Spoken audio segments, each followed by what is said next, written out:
Alright, welcome back to my YouTube channel. I'm Andy's Vlog.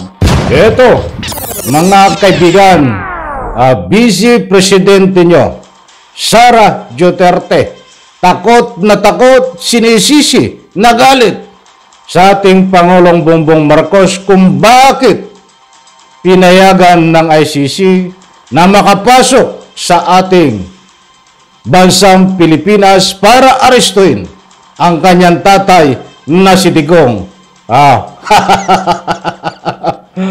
Wala daw paninindigan ang ating kasalukuyang pamahalaan. Ang pinatutungkulan po niyan, siyempre, itong ating kasalukuyang Pangulo, Bongbong Marcos. Saba ay bumanat, nagkamalay, nag-comment. Dati ito ino-comment Itong si Sara Duterte. Mga kaibigan, bago tayo magpatuloy, gusto ko pong hingin ng inyong panig. Tama po ba ang sinabi at ang pinaglalaban nitong vice presidente nyo, na si Sara Duterte, na ang ating Pangulong Bongbong Marcos ay walang paninindigan dahil pinapasok ang ICC sa ating Republika ng Pilipinas at hindi haharangin ang pagsilbi ng warrant of arrest dito sa dating Presidente Digong? Any reaction? Sa comment section, may kalayaan po kayong magbigay ng anumang public opinion. Huwag kayong aalis, mga mahal kong taga-subaybay.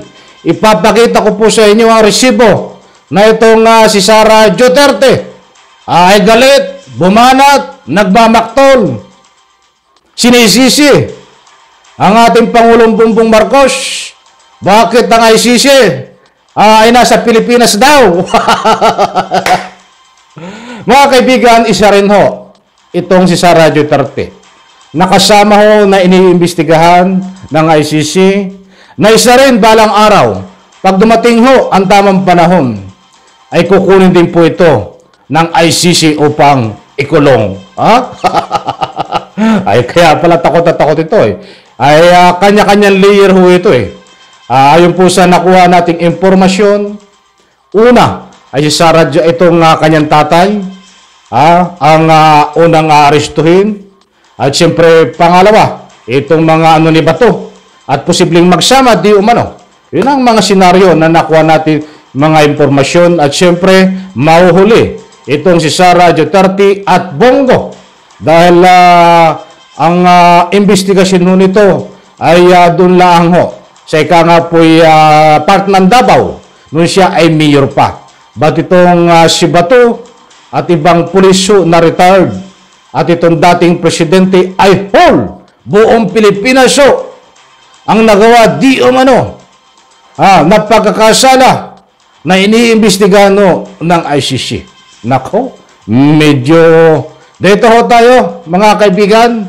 Ipapakita ko sa inyo kung paano magalit, kung paano manisi, kung paano umiyak, itong si Sara Duterte. Ito, ipa-plus ko ho diyan sa screen. Inaanyayahan ko po kayo na panoorin, pakinggan, at nang lubos po nating maunawaan, mga mahal kong taga-subaybay.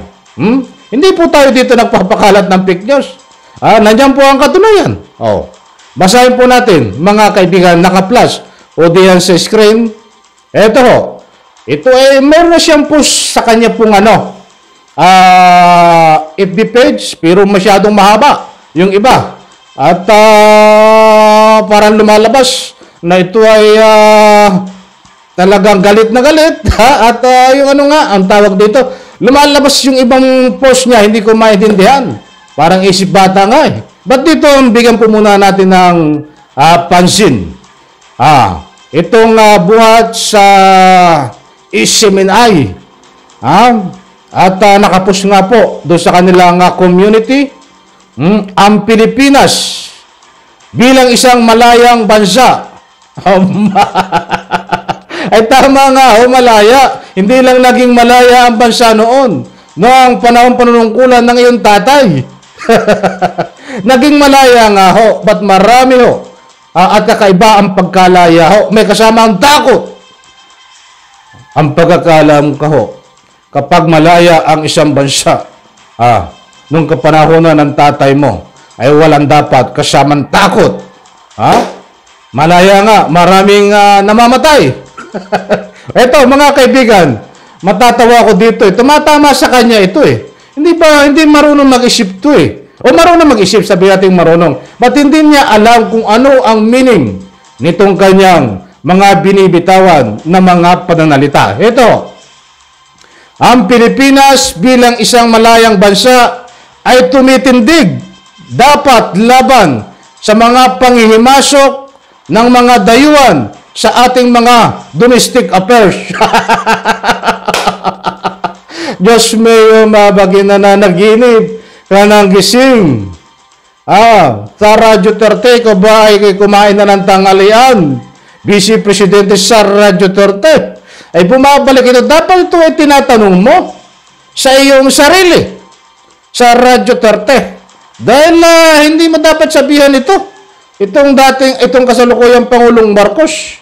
Dapat ito ay sa iyong pagkatao bilang isang Vice Presidente na hinalal ng taong bayan. Bakit ko po nasabi?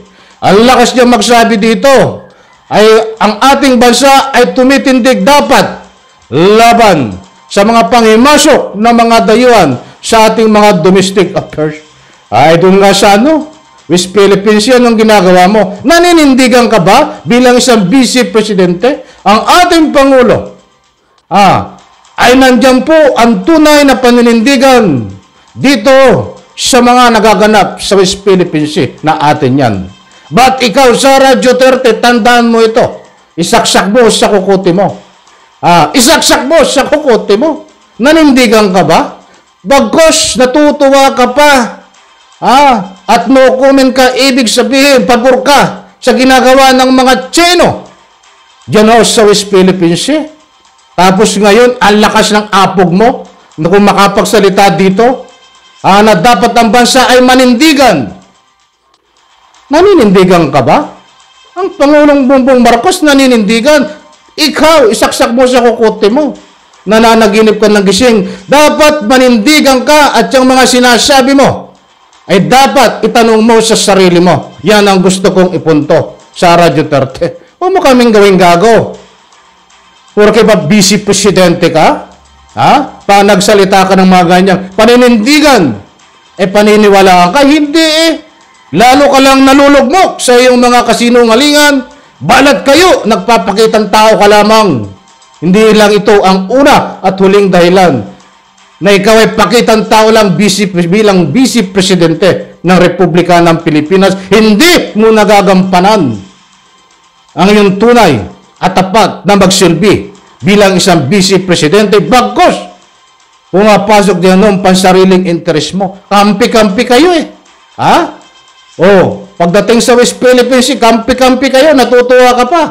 Kampi-kampi kayo ng iyong pamilya, ng iyong mga alipores na nakikinabang diyan sa bansang China.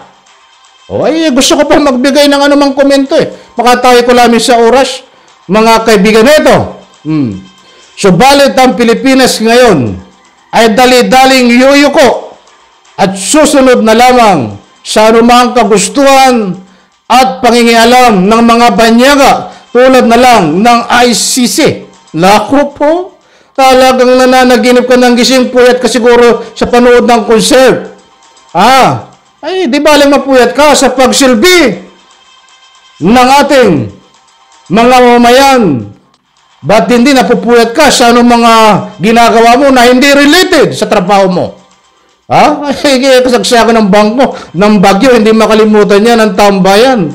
Kasagsagan ng bagyo, nasaan ka? Nasa panood ng concert? Saka natin talakayin yun. Napadaanan ko lang kasi nagmamalinis Di ba? Mga kaibigan, ang gusto niyang ipahiwatig dito, sinisisi ang ating Pangulong Bongbong Marcos kung bakit pinapasok ang ICC sa ating Republika ng Pilipinas, kung bakit hindi haharangin ang pagsilbi ng warrant of arrest dito sa kanyang tatay na malapit nang lumabas ang warrant of arrest. Alam niya yun na malapit na Kaya ngayon no, naghaharumintado eh. Oh, gumagawa na namang galawan na bulok. Sinisisi ang ating Pangulong Bongbong Marcos. Mga kaibigan, katulad nga po ng nabanggit ko dito, sinisisi nitong Vice Presidente nyo si Sara Duterte. Tama po ba nasisihin? Na ang ating Pangulo dahil pinapasok ang ICC at hindi harangin ang pag-aresto sa kanyang tatay na si Digong? Tama po ba itong ginagawa ni Sara Duterte na sisihin? Reaction po. Pwede po kayong mag-comment ng anumang public opinion. So maliwanag lang po dito mga kaibigan na binabanata na, inaatake ng mga paninira nitong si Sara Duterte. Itong ating kasalukuyang Pangulong Bongbong Marcos, nagamit itong pagpayag ni Pangulong Bongbong Marcos na hindi harangin kung sakaling lumabas ang warrant of arrest ng ICC, hindi harangin ng Interpol upang arestuhin itong si Digong. Mga kaibigan, nakakaramdam na ho itong si Sara Duterte na siya susunod na arestuhin ng ICC.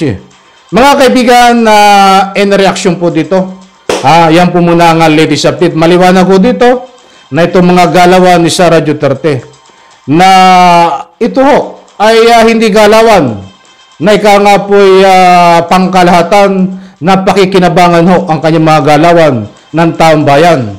Bagos sa mga galawan ho nito ay pansariling interest, mga hidden agenda. At yung mga sinasabi ho nito ay tumatama ho sa kanya. Katulad ng mga paninindigan, itong tungkol sa ICC, may karapatan ang ating Pangulong Bongbong Marcos na papasukin ang ICC at hindi harangin. Dahil maraming nagbuwis ng buhay ng panahon ng iyong tatay na si Digong na nanunungkulan bilang presidente. Na ika nga po, pikin tukhang, nagtago ang tatay mo sa salitang pikin tukhang. Marami ang kinitil ang buhay. Marami ang tinaniman ng ebidensya para lang mapalabasin na legit at tama ang ginagawa nila. Kaya't ngayon ho, hindi nakakuha ng hustisya nung kapanahonan ng tatay mo ang lahat ho na biktima ng drug war. Kaya't ngayon ho, maging ang taong bayan ay sumisigaw. Papasukin na ang ICC at papasok na nga ho. Hindi lang si Pangulong Bongbong Marcos ang sumisigaw niyan. Kaya pinapasok ang ICC. Taong bayan, biktima ng tatay mo. Yan po ang gusto kong ipunto. Hindi lang isang tao ang may kagustuhan na papasukin ng ICC. Taong bayan, mga biktima. Na yan ho ay inaral ng ating Pangulong Bongbong Marcos, alam ko. Kaya siya ay nagdesisyon na hindi harangin ang pag-aresto ng Interpol sa yung tatay na si Digong. Maraming salamat. Pagpalain po tayo lahat. Sabay-sabay po nating i-like ang video na ito. Diyan sa comment section. Huwag po kayong matakot. May kalaya kayong magbigay ng anumang public opinion. Sa lahat po ng hindi pa nakasubscribe sa aking maliit pa na YouTube channel, please subscribe. Sabay-sabay po nating i-like ang video na ito. Bye-bye, palakpak.